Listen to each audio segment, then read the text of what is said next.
Alright everyone, and welcome back to Back of The Kop. This is episode 2. Today we'll be talking about the derby in the first episode, boys. Derby Day Delight. How are we feeling after a triumphant of Everton? I wouldn't say triumphant actually. We got battered in the second half. Made up, I don't care how it happened. No, just very happy.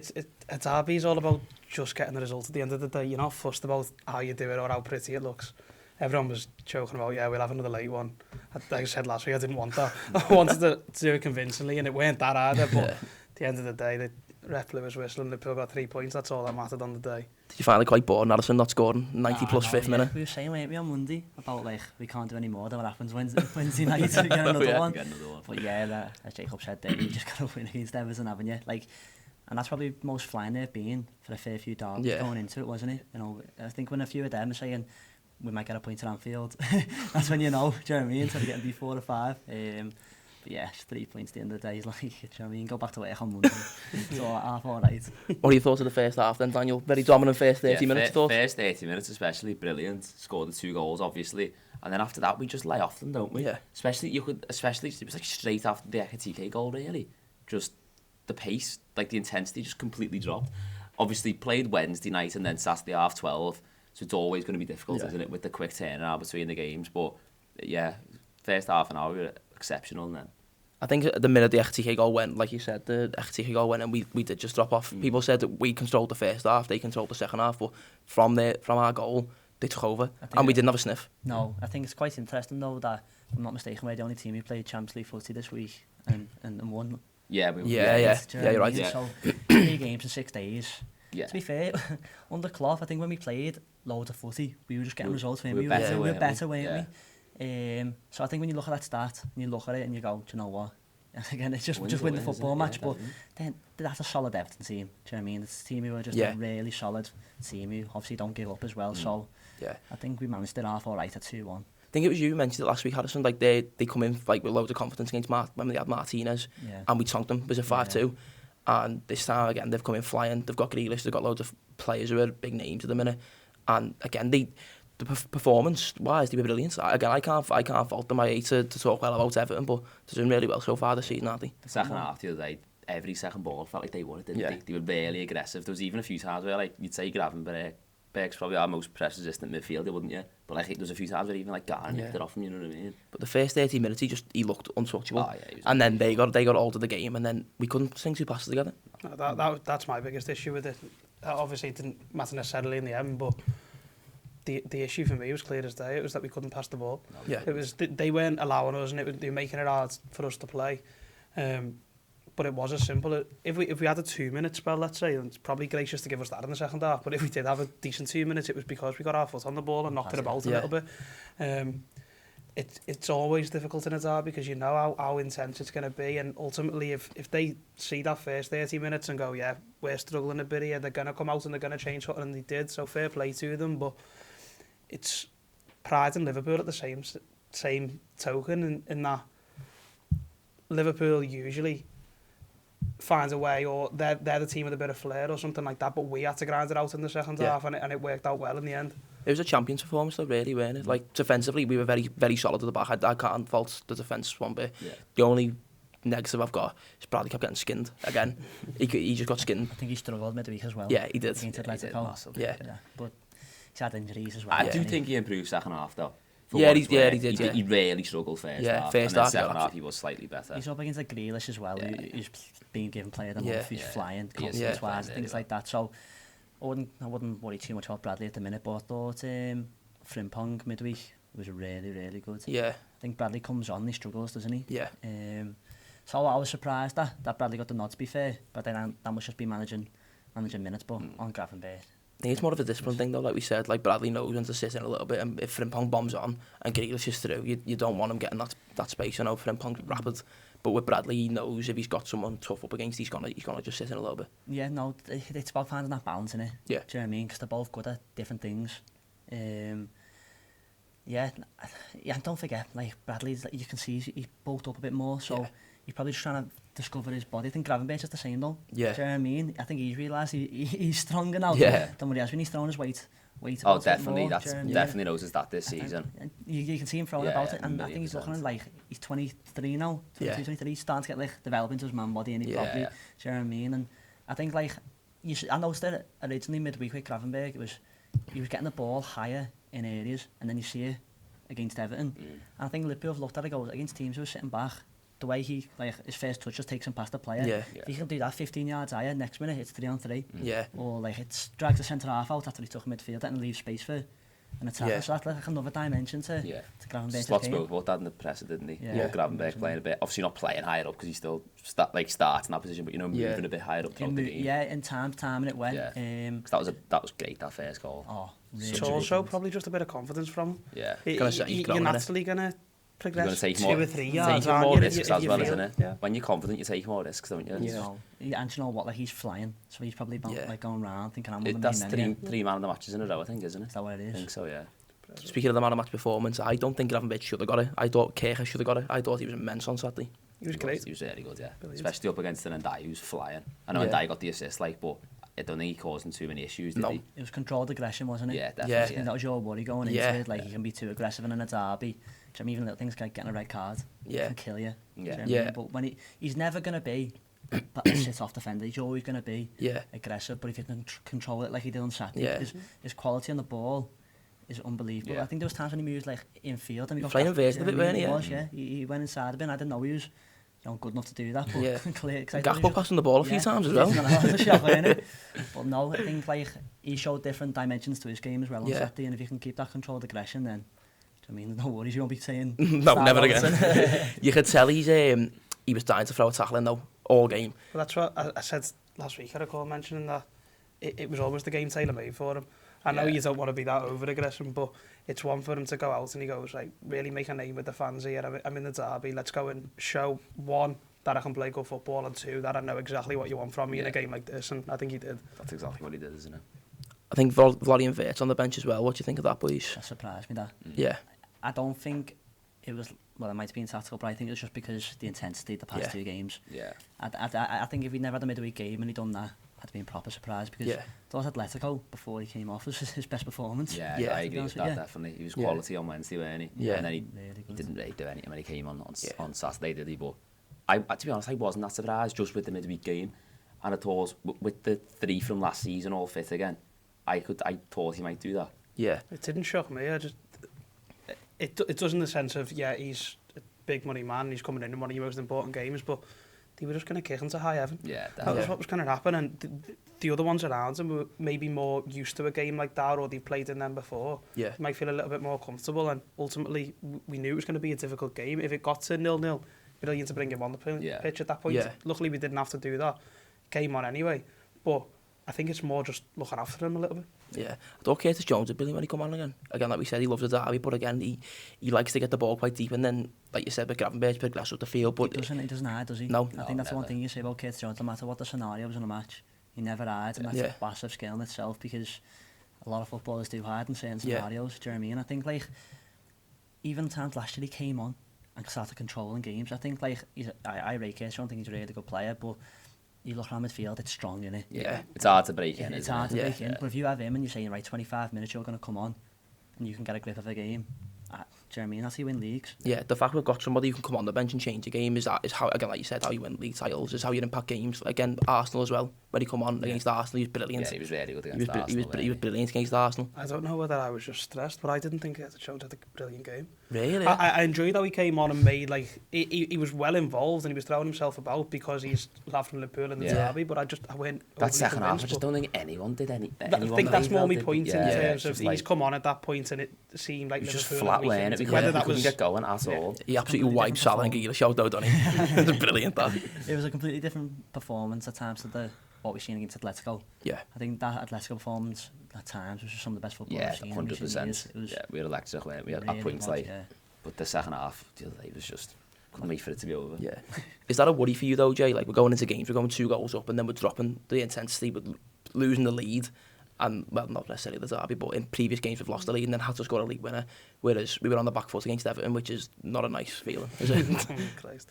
It's not convincing, isn't it? And it's not nice to see as fans. I mean, who am I to tell Slot what to do? Yeah. But I like to think if you 2-0 up, go and win 4-0. Like, you're more than capable of it. The way we were playing, we could have. And I more think so in a derby. I think that'll come soon though. Where them 2-0s turn into 4-0s as opposed to staying as 2-2s. I think we're so close to it all clicking, and probably fitness issues as well. You know what I mean? Yeah. They're probably still not right up to speed, but when you know, Carragher was saying the other day on yesterday, like, we're gonna score 2 or 3 every game. So if you can do that every game, you've got a good chance of winning football matches, haven't you? Yeah. It's going the other way as to Arsenal. You know what I mean? Like, they can't score, can they? Can't. They don't look like creating ever. They never do they? They don't want to. No, I know, literally. No. Or like yesterday, great equaliser, but it's because one pair they actually took a risk once, haven't they? They took a risk, put Ezra into the midfield. Yeah, exactly. And like, I think, like, where the other side of it, where we've only never conceded down with 3 or 4. Yeah. Do you know what I mean? But I think, like, in the long run, it'll serve us well, because when you've got Van Dijk at the back, the defence is going to show up. It's a matter of conceding goals, but he's still standing out. Still saying he's our best. You'd still probably say he's our best player in Mo Gravenberch. And like Van Dijk's the defender, and the defence is conceding goals, but he's still that dominant. You know what I mean? I think we're on the back foot a bit though.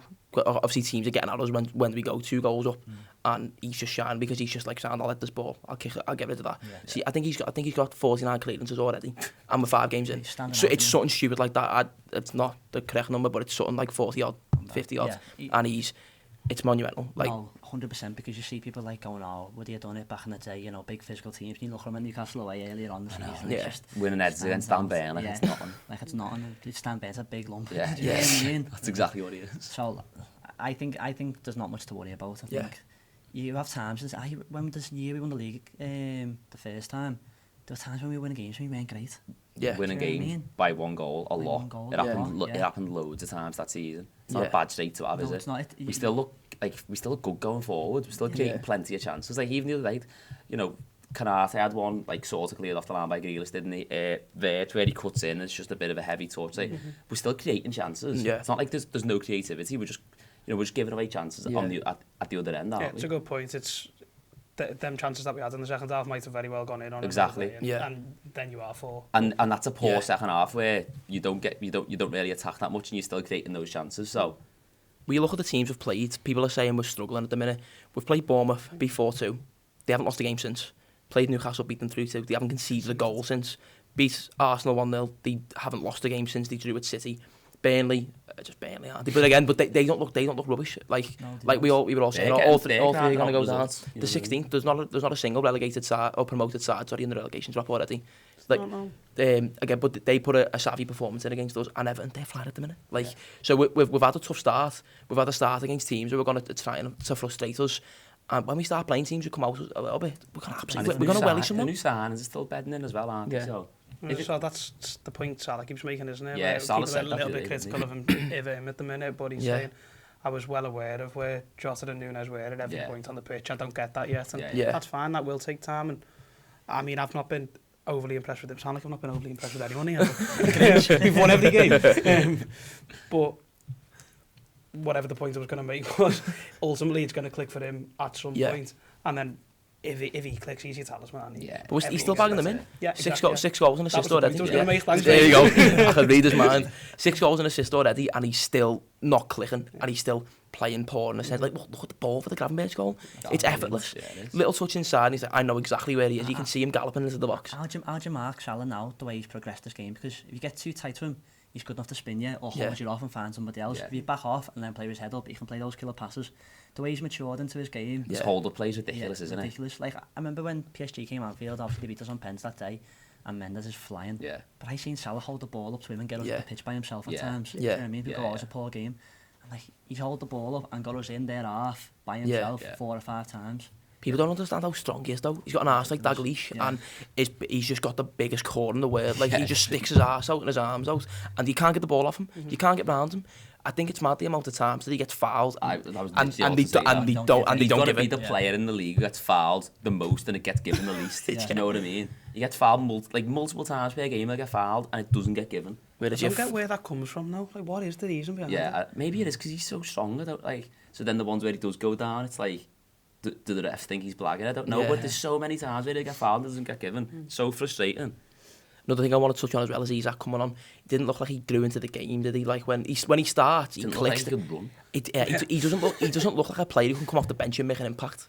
To me, the fella next to me was slagging him off all the way through the game, going like, oh mate, have a go, press, run, you're lazy. And you're like, yeah, it looked that way, but surely he must have been told to come on and just kind of sit, and when they get to this point, then you go. Because you don't come on to a Merseyside derby and play like that if you've not been told to. Yeah. Because he didn't look like that on Wednesday either. Yeah. Did he? No, he's really good on Wednesday. Yeah, I thought he was quality on Wednesday. Yeah. I think to play in a team that's struggling in that moment of the game, I think striker's probably the hardest position to come on and do something. When they're keeping the ball well as well, it's hard to press, innit? He's still trying to learn our press. Van Dijk said it, like, do you know what I mean? Liverpool press is going to be different to a Newcastle press. Do you know what I mean? So, yeah. I think it's particularly hard for the strikers, because Slot said as well about Ekitike, like, he's just not ready to play this many minutes that we're playing, because obviously this isn't the case for Isak, but like the difference from the Bundesliga to the Prem is just so extreme that he needs time for his body to be able to handle it. Really. I thought he was brilliant, by the way. Oh yeah, Even just like the way he's just clinical, isn't he? He's clinical, but the way even like Tarkowski's up his ass and he's just playing one touch round.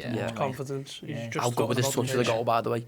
The fact he knows exactly where he's going, so he just cushions it, and then just... We've seen Nunes last year getting multiple chances like that and miss. It's just a different... It's just at the post.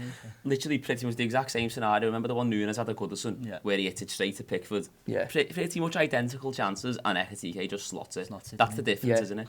Do you think with the two strikers it'll be a 60-30 scenario where, for example, Ekitike's played 60, Isak's come on and got 30. In the Cup tomorrow, Isak might get 60, maybe even more, and then I think Ekitike will miss out personally. I think it'll be damned. But I think in the leagues and the Cup it'll be 60-30, 60-30 just to keep them fresh. It's hard because there might be a possibility they play together and you put Ekitike off the left. Yeah. Do you know what I mean? But he drifts out left loads, doesn't he? Left, all the time. Like you've got a bomber on fullback. He can take the whole space by himself anyway. Yeah. It's just about finding that balance. If they can play together, then it's happy days. Yeah. There's enough minutes in this season. We play that many games, exactly. We play so many games. If we're going to go deep in the Cups, you're looking at 55 to 60 games, aren't you? Yeah. You need depth for that. Oh, 100%. So we've got an away game in London coming up, then we're going over to Turkey and then back to London. Yeah, exactly. It's not an easy schedule. No, it's not at all. We'll call it there. Oh, go on. Sorry, H, go on. Just on that, that's going to be tough. Away at Palace, I reckon it's like every game is getting harder. Do you know what I mean? Palace haven't... They've not lost for like 17, is it? They're the only undefeated team left in the season. I think they've lost like 4 in the last 33, you know? Like, obviously there's loads of draws in there. Yeah. That's a crazy record for Palace, isn't it? Yeah. So that'll be another tough game. I haven't lost this season after, so... We'll talk about Palace in part 3. We'll move on to part 2 and we'll talk about the Ballon d'Or rankings. Welcome back to part 2. In part 2, we'll be talking about the Ballon d'Or rankings and who do you think is going to win it.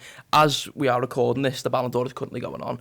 We have just received the news, like we're fucking Fabrizio Romano, that the top 10's now out. So this is in no particular order. It'll be Ousmane Dembele, Lamine Yamal, Rafinha, Vitinha, Hakimi, Palmer, Mbappe, Nuno Mendes, Mo Salah or Donnarumma. Jacob's money is on Mbappe. Yeah. Quite literally. Don't know why. I saw that the report from Marca said that everyone's going to be surprised by the result, didn't they? And I mean, I think, if I'm honest, that just means that they're speaking to the Spanish people there who want Yamal. And Rafinha to win. Yeah, pretty much. I think we're looking at Dembele, if we're honest. Yeah. For me, it's between Dembele and Salah. They're the only two who have stood out across Europe this season for me. I think Rafinha and Yamal have had spells and stints in games where they've looked unbelievable and untouchable, but they haven't really won that, have they? Well, they won the league. To be fair, they had a good seat. They won the league, Copa del Rey, and their version, like the Community Shield, didn't they? Yeah. So, but they've not won anything. Well, yeah. No, so that's a good season for them. But Dembele's won the Champions League. Obviously, he's won the Tin Pot treble, like, and then Salah's won the league. So, see, I was looking at it, and Salah's got 57 goals and assists in less games than all of them. He's played 5 less games than Rafinha, and Rafinha's got 2 more contributions than him. I literally sat here before and written them all down. So we've got Salah's contributions. I think they're the top 4, aren't they? It's Salah, Dembele, Yamal, and Rafinha. They're the top 4. I think João Neves is João Neves in this. Vitinha, isn't it? Vitinha's the other one I think will be thrown in there though. Not Mbappe. He was fantastic when he played against us. He was really good. So I've got these at the me handwriting is terrible, by the way. So I've got Salah 57 goals and assists in all comps, 47 of them in the league. Won the Prem and then won every individual accolade that is achievable. Dembele got 51 goals and assists in all comp and 29 in the league. Won the league and the French Cup and was a Champions League winner. Yamal got 43 goals and assists in all comps and 24 of them in the league. Won the La Liga and the Spanish Cup and then the Community Shield. Yeah. Rafinha got 59 goals and assists in all comps, with 29 of them coming in the league, and then won the La Liga, Spanish Cup, and the Tin Pot Community Shield. Salah played 52 games, Dembele played 53, Yamal played 57, and Rafinha played 55. And Salah's got 47 goals and assists in his league. That is ridiculous. Which is he played an unbelievable league campaign, like. Which is ridiculous. And considering how deep, imagine if we went deep into that Champions League. Well, that's what I was about to say. If that penalty shootout goes the other way, then it's arguably a no-brainer. Listening to that, innit? And on the other page as well, because I'm all for Salah here. I've literally got a full page of what he's done this season and what he's broke this season. It's a shame with Salah because the way he started the season up until like January, it was like he was unplayable, wasn't he? But then the way these voting things work is like whoever seems to end the season strongly usually wins it, don't they? Which is annoying because the season's 2 halves, isn't it? It shouldn't just matter how you end it. Because what comes before that in the 4 or 5 months is obviously important as well, isn't it? Yeah, no, I think like I'd say Salah's like top form into mid-March. The Cup is in March this year, not February. Yeah. And you know what? In the Champions League, he scores his pen in the shootout. Do you know what I mean? Yeah. It's just others never. It's just a shame that them 2 games he didn't play really well, did he? Yeah. Because they're the games that everyone's eyes are on. They matter a lot in the voting, I think. Yeah. The European Cup weighting, and it's massive. Yeah, it's huge. Ultimately, that's why Dembele is your favourite, but the numbers... The big question I've got is is a competition like the World Cup and the Euros the biggest factor, or is it the Champions League? Well, last year you'd say the Euros, wouldn't you? Because Rodri wins it over Vinicius. Yeah. So, based off what you've seen last year, you'd say the internationals. Obviously, there's no internationals to go off this year. Nations League, if you want to count that. So you'd say Dembele for the European Cup, but it's still massive to win the league with them stats, isn't it? Yeah. So I'll read all of Salah's individual stuff out here. You might get bored of me listening to this. So he's got the most goal involvements in a 38-game season, the most goal involvements in top 5 European leagues, first player in Premier League history to score and assist in 10 consecutive games 3 times, only player to be involved in 40-plus goals in 2 different seasons, most involvements away from home, which is 27. First player to win the Player of the Season, Golden Boot and the Playmaker in the same season. Most goal involvements against the Big Six, which was 16. First player to generate most XG and XA in a season since the record started. Most league games with a goal and assist in a single season, which is 11 different games. Fewest matches to get 30 goal involvement, he got in 18 games. And then the first player to score and assist in both games during the reign of champions, which is City. And he literally won every individual accolade. Club and the league. So my argument with that is when Messi won it in 2019, he done the same, and that's why he won it. And that was the argument for why Messi won it. He got similar goal contributions in the league to Salah this season. He eventually went on to lose the Champions League final the semi-final to us, and not got knocked out of that. They only won the 2 cups that season, whereas Salah's won the one. Like, we got beaten up, we got runners up, and then we got beat to the eventual winners in the Champions League. It speaks for itself for me personally. Again, the only argument I've got for Dembele is he's won the lot and he's been so pivotal in the final games of winning that. I think it all comes down to, I think, though, as well, like little things like the wider football world knew for years about Dembele from like his Dortmund days and things like that. So I think for him to finally now step up and be what he was meant to be 5-6 years early, I think we're like buzzing for narratives do play a part in these things, don't they? Like, at the end of the day, the Ballon d'Or is a bit of a popularity contest. So, as you say, for Dembele to have this season where he's been unbelievable, took PSG to the Champions League, in the voters' eyes, is that better than Salah just doing what Salah does? Just at a better level, you know what I mean? But also, like, you remember when, I think PSG were going out the group, the group stage, the league phase in the Champions League, and what was that, January time? Yeah. People are forgetting we won the league phase as well, by the way. Exactly, we were meant to have the best tour in the competition and got to win it. Exactly. Like, the chance of that is just so slim, aren't they? But like, that just shows, let's say PSG turned it on from February onwards. Do you know what I mean? Yeah. Obviously he's done in the business end, which I do get. Yeah. Which is why he's in the top 3 in my eyes. But it's like February to May, whereas Salah done it. August to like May made him a quieter May, but like April he still scores the goal at Spurs. Do you know what I mean? When we win the league and things like that. But when you look at it, when we beat Spurs, we are absolutely dreadful. We don't win a game. So afterwards. After the Spurs game, we don't win a game. So again, if we look bothered, it's a shame he didn't break that assist record in it, because I think that could have been like there's ones like that. But he levelled it, didn't he? No, one short. Was it one short? Was it? Oh, was it 19 he got? Yeah. Or was it? He creates the chances though to break it. Oh yeah, no, I remember. Yeah, tell a lie. I think Dembele in will March. win it, to be fair. But there was one at the Arsenal game where he puts it for Diaz in the 6-yard box and he just absolutely blammies it at Raya. If you have like Isaac or something there, then it's broke. Yeah, he breaks it, doesn't he? I just think 47 goal contributions in his league, the hardest league in the world, is mad. So who's second to that? So Rafinha and Dembele both had 29. What's that? 16 more than the pair of them in the league. More, 18 more. 18 more. 18. I can't do maths, can I? I'm awful at writing and reading them, adding up numbers. I'm like, Rafinha had a post Champions League campaign, didn't he? Like he was like the front runner at one point, weren't he, Rafinha? Yeah. But they went out, didn't he? Rafinha can't win a No, he Ballon can't. d'Or. Yeah. How'd you go from Not Leeds to happening, winning the Ballon d'Or? That's what knocks the me thing with these sick. competitions. It's like I wouldn't be surprised if Yamal wins it, and he's obviously an unbelievable talent. But has he been better than Dembele and Salah? I just don't know. Yeah. I just think even like you look at Spanish sides now, like up to 10 years ago, Spanish sides were dominating Europe. Yeah. Yeah. Do you know what I mean? Sevilla, Barcelona, Madrid for Champions League mostly. Like they were in a rally round. They'd been semi-finalist every year. All went on and won at Barca. Obviously had some great teams over the years. And the Europa League, They'd always dominate. Yeah. Always dominated. Atletico won a few. Sevilla were Atletico, just notorious for winning it, weren't 100%. they? Yeah. And now you look at the European competitions, obviously with the Conference League, and now English teams are going Yeah. deep Yeah, every they are. single time. English Every- teams just won the Club World Cup. Yeah. So it's like that's Salah's bread and butter. Yeah. Look at the stats. Was it only Forest? He never got a goal or an assist Yeah. all season. Yeah. Yeah. Do you know what I Just mean? mental, There's isn't not a it? team he never done it It's against. not. We've got to remember as well, the Ballon d'Or is a French magazine. Yeah.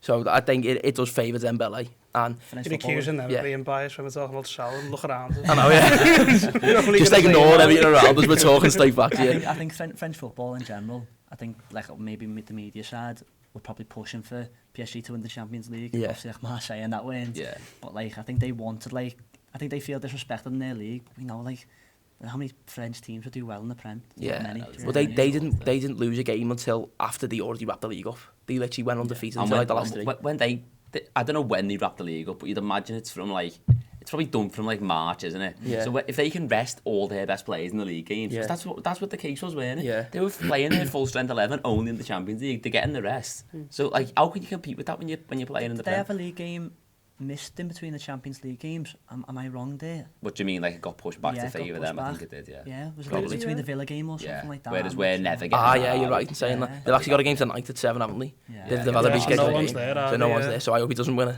It's gonna be one of them Zoom ones, isn't it? Like COVID.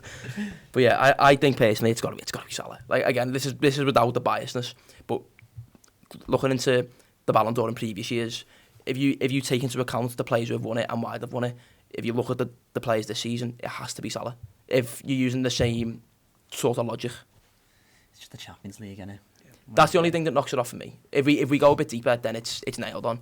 So Salah Just or Dembele narratives, for me. though, isn't it? Like, stats wise, you say Salah, don't you? But there are narratives at Yeah. play, yeah. And win the Champions League after being, a bit of a flop for so long. I Yeah. do think things like that massively help him. Yeah. It's like his breakout season, isn't it? Even though he's been around for, Yeah. he's been hyped up. Like, this is his real, Yeah. standout season. And he's been the star of that team. There's obviously Yeah. great players, but he's been the focal point, hasn't he? I think Yeah. Yamal, he's obviously unbelievable. He's going to be one of the best players we've ever seen. Yeah. He's going to win plenty in his time. Yeah, Not that yeah. that's just something in this year, but he's still got more levels to go. Yeah, definitely. Yeah. Do you know what I mean? So I just don't want a narrative. Don't want to rush him into Yeah. a Ballon d'Or. Yeah. Do you know what I mean? I think that's maybe the case. Like he's in the top 5. but, Even that isn't he's still only 17, he turned 18 recently, didn't he? But Yeah. the main part that he was 17 for. Yeah. So to be in the top 5 at 17 is still Says an something, unbelievable yeah. achievement. And here's all us talking shit about him, saying he shouldn't win the Ballon d'Or, but he's 18, in contention for it. It's mad, isn't it? But we're saying about the league with Dembele and the poor league with him. We've wrapped the league up by September, so so what we got to say? Again, for me it is a toss-up between Salah and Dembele. I will lean towards Salah personally, but if Dembele wins it, I'm not arguing against it. Yeah, no, you can't argue against after the season of that. Yeah. And do you know what? We said there about him being around for years, but in a footballing centre, it's nice to see someone live up to fine. Yeah. Yeah. After everything he's been through as Yeah. well, all the Yeah. injuries and Yeah. stuff, and all Yeah. all the criticism. Yeah. And he's a great player. Yeah, he is. Yeah, If we're He's honest. changed role as well. Yeah. Yeah, he's an absolute pressing Yeah. monster now, isn't he? Yeah. In that new like false nine role, it's Yeah. crazy. Never Remember thought he'd that- turn into that. Remember that interview that he done? I think it was while he was at Dortmund years ago, whenever that was. And he said, like, what foot do you prefer to use? And he said, me right. And he said, why do you take penalties with your left? He went, I shoot better with my left. And he went, what? But it shows Very how two-footed, good of a football player he is. So, yeah, it's not going to surprise me one bit if Dembele wins it. I do think Dembele will win it, but Yeah. you've sold me Salah now. Get in, it worked. What about you, Dan? I think Dembele will win it. Dembele? Yeah. I just think it's a bit of a. I just think it's poor if Yamal or Rafinha win it. Yeah, I agree. I Well, just- you can't be harder than them too. Again, I'm not disregarding. They've had a brilliant season. All 4 of them have, and if any 4 of them wins it, you go, all right, fair enough. But it has to be between Salah and Dembele, numbers wise, what they've won, and what they've done. I think another argument I've got for Dembele is when you look at the top 10, there's like 4 or 5 PSG players in there. PSG as a squad were unbelievable, whereas there was Verts obviously weren't playing for us then. Van Dijk was 28th and McAllister finished 22nd, and obviously Salah's in the top. Well, that links back to the start of the season. You go back to the clips of the start of last season. How many pundits had Liverpool win the league? Yeah, none of them.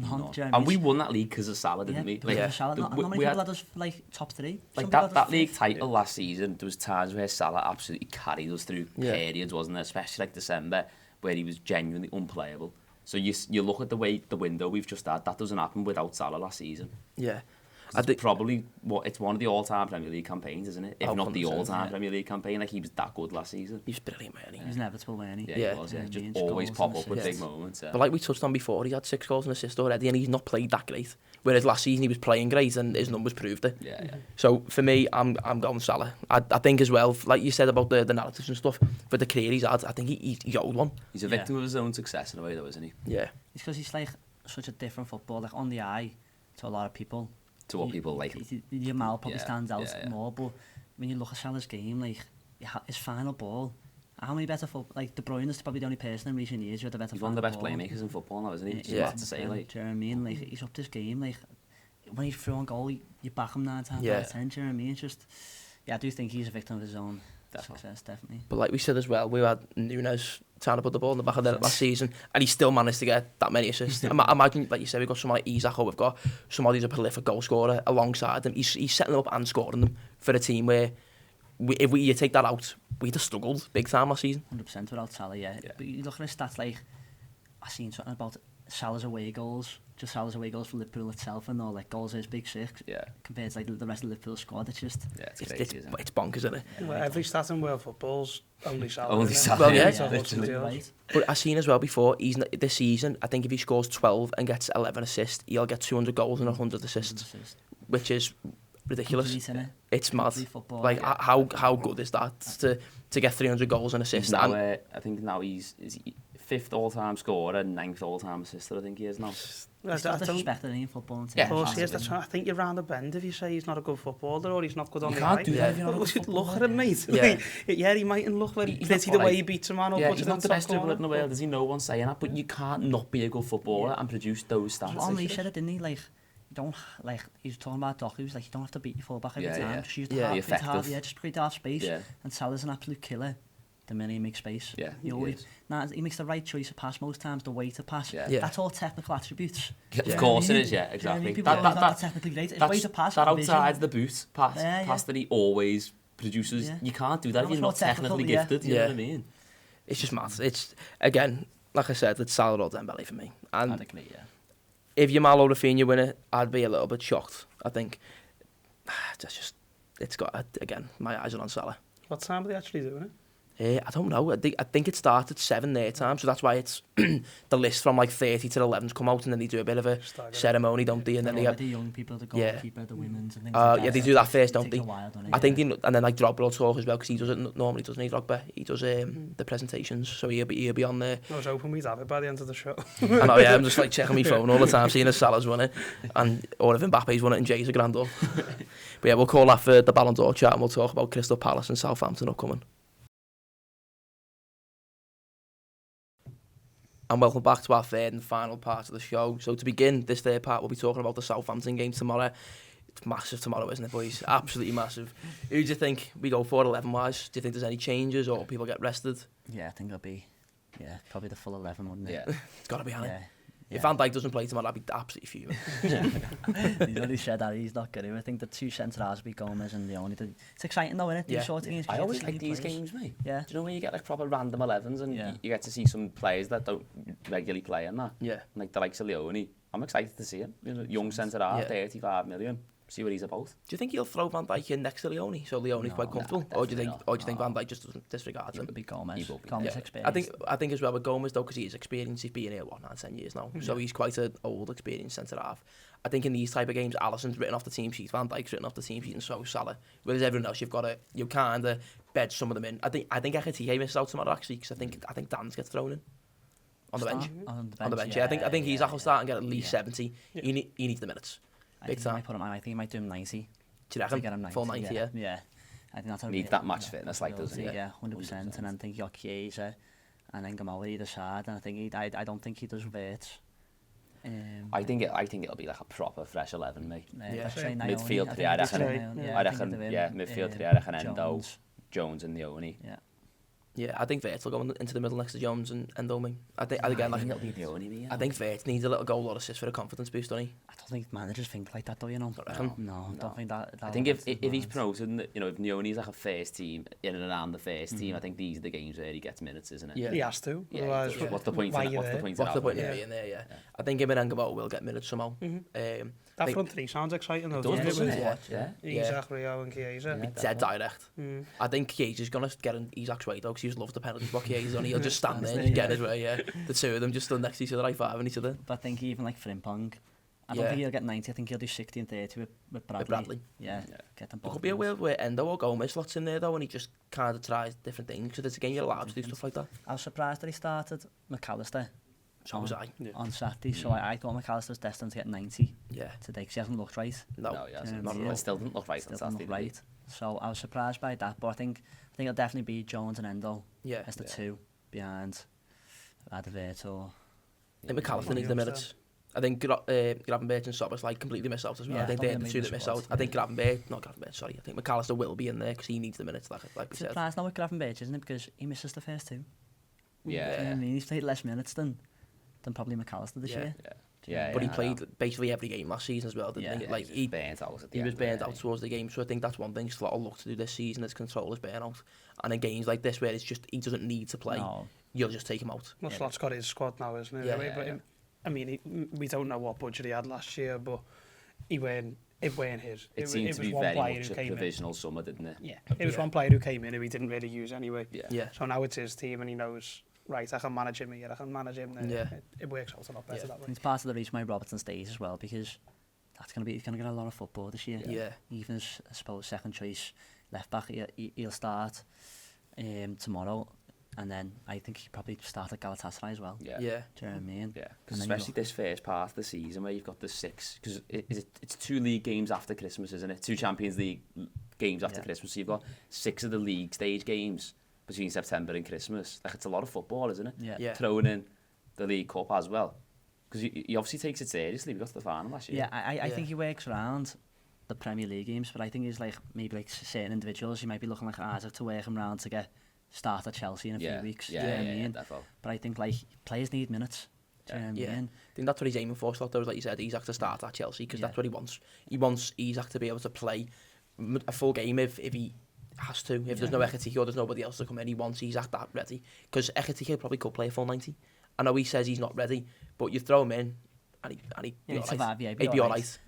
He's got, I think, the longevity and the bigger picture and things like that. Like, that's something that I think Slot and the whole team deserve credit for. Players seem to be fitter. We seem to be having less injuries. I don't think we have a single injury. I think that's a lot of that as a Slot. I mean, he doesn't rush anyone, does he? No. If he doesn't think anyone's ready to play, he just won't play them. Like, it's not about shoehorning people back in, is it? Yeah. I think that'll be the solution with most players this season where we've got like 2 good players in the same position. It'll be a 60-30 job, or if someone's coming back, it'll be a 70-20, or, you know, it'll be heavily distributed, like evenly. Also game dependent. I mean, if the game's going quite comfortably tomorrow and maybe it's, fingers crossed, with 2, 3, 4-0 up, if the intensity's dropped a little bit, you keep Isaac on, but you don't just go and just have a play about them, mate, and enjoy it. Whereas if something needs to change and you think, right, is it a game for him to get his fitness? Maybe not now. Let's go and get a goal. Yeah. Speaking of that, let's pick a quick 11 for that. I think the back line, it can be quite simple. I think Mamadou Afili will start. Alisson's a write-off. And I think, we've been putting Woodman and Pesky on the bench for these games, haven't we? So, unless he wants to bring Pesky on up front to get his confidence up. But I think Mamadou Afili will play full game only. Yeah, he'll play. And then I think, be Frimpong. Be Frimpong and Robbo, I think. I think that's quite self-explanatory. And then Leone Gomez for me. Leone Gomez, I think that's the way forward for the back. Even little things like what side's Leone going to play on? Yeah. Do you know what I mean? Left or right? Do you think he'd be the left? Because they're looking at him to be like the successor to Van Dijk. It's a possibility, isn't it, to be fair, Jim? I've only seen clips of it. I've not even seen that. Do you know what I mean? I just know he's massive. That's why I think it's exciting, though, because he's like proper unknown, isn't he? So be nice to see, like, he's not kicked the football for us. Nobody knows what this kid's like. I think like that's where, like, if he doesn't have his best game, but you see little signs, that, do you know what I mean? Because he hasn't kicked the ball for... Yeah. He's another one who has, it's like Isak, isn't it? He hasn't played any first team football for like 4 months, so. Yeah. Midfield, then what are we going for? Yeah, Endo and Jones is the 2. And I think he'll put Trey Naoni in front. I don't think he'll risk Vert for this. Yeah, I think if he does play Vert, it won't be no longer than 60, but he's looking at the bigger picture going, that's Vert's recharge for Saturday. Yeah, definitely. Would you start Macher or would you bring him on? I wouldn't even bring him on. Would you not even bring him on the squad, no? Do you not think he needs the minutes, though? No. I don't know, because he looks like he does need them.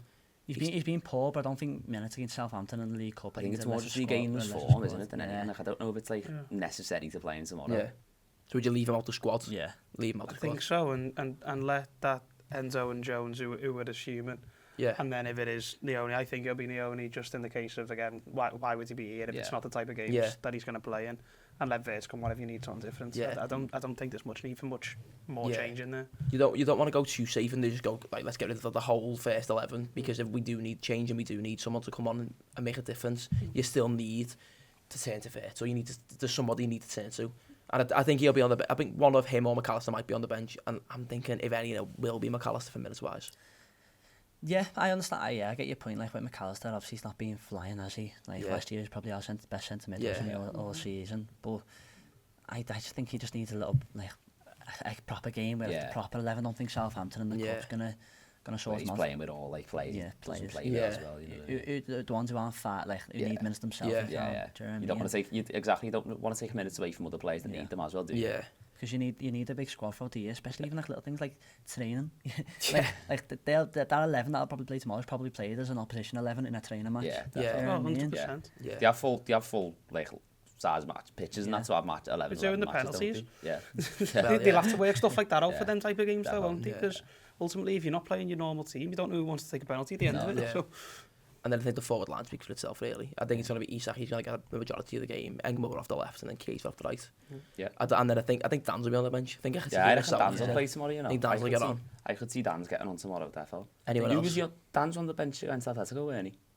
Was he? Didn't notice that. I think he has been on the bench recently, I'm sure he has.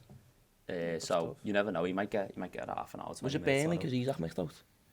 Might have been, you know, I'm not sure. He was on the bench for one of the games recently, I'm pretty sure. Not a clue. At least there's a bit of confidence in him now, and keeping him there or there. Well, he scored twice against Southampton last year, so we know he can do it. So again, I think he'll come on and get minutes. Looking at Palace then, lads, I just think we got to get on there. Tough place to go, isn't it? Especially with the form there. Yeah. I think like, look, you want to win every single game, and like you want to go Palace, and you do want to win, and you're expected to win. Yeah. Then you look at it and you go, in the long run, we've picked up 3 points at Newcastle.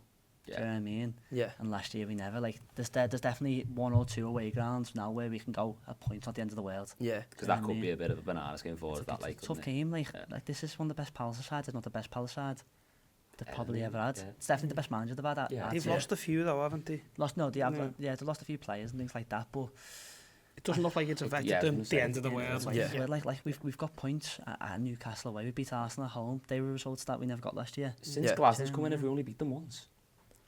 We have, haven't we? Last year at Selhurst, we beat them 1-0 when Jota scored. I think that's the only time we beat them since Glasnow's there. Was Glasnow there when Elliott scored the winner 2-1?